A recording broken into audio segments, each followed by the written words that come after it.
Assalomu alaykum. Bugun sizlar bilan tez bo'shanish haqida gaplashamiz. Tez bo'shanish o'zi nima? Jinsiy aloqa davomiyligi 1,5 minut yoki 2 minutdan kam bo'lsa, bu tez bo'shanish degan diagnoz qo'yiladi. Men 3 minut, 4 minut jinsiy aloqa qilaman. Bu tez bo'shanishga kiradimi desangiz, yo'q, bu tez bo'shanishga kirmaydi. Xo'p, endi tez bo'shanishning turlari haqida siz bilan gaplashamiz. Tez bo'shanishning 3 ta turi bor. Birinchisi organik, ikkinchisi psixogen, uchinchisi aralash turdagi tez bo'shanish bor. Bu ham organik, ham psixogen tez bo'shanish bor bo'lgan odamlarda aralash turi hisoblanadi. Organik degan paytda organizmdagi qaysidir patologiya, ya'ni kasallik natijasida kelib chiqadigan tez bo'shanish. Masalan, birinchisi prostata bezini kasalliklari natijasida kelib chiqadigan tez bo'shanish, prostata bezidagi urug' do'mboqchasining yallig'lanishi natijasida kelib chiqadigan tez bo'shanish yoki gormonal buzilish natijasida kelib chiqadigan tez bo'shanish yoki eng asosiysi jinsiy a'zo boshchasidagi sezuvchanlikning yuqori bo'lishi natijasida kelib chiqadigan tez bo'shanish. Bu organik turga ketdi. Endi psixogen tez bo'shanish haqida gaplashamiz.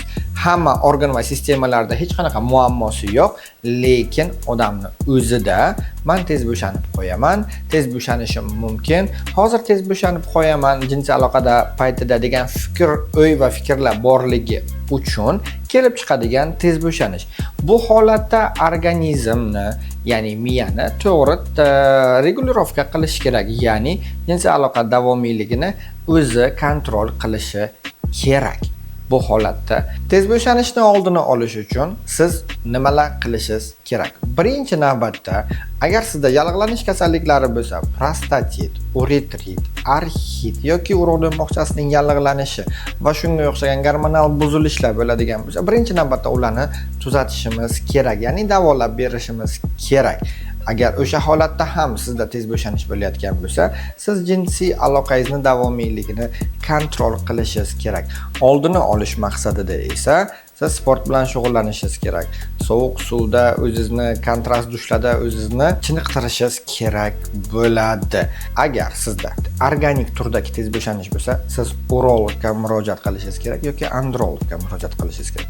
Agar sizda psixogen tez bo'shanish bo'ladigan bo'lsa, androlog va seksopatolog sizni davolashi kerak bo'ladi. Agar aralash turi bo'ladigan bo'lsa, urolog, androlog va seksopatolog bilan birgalikda davolash kerak bo'ladi.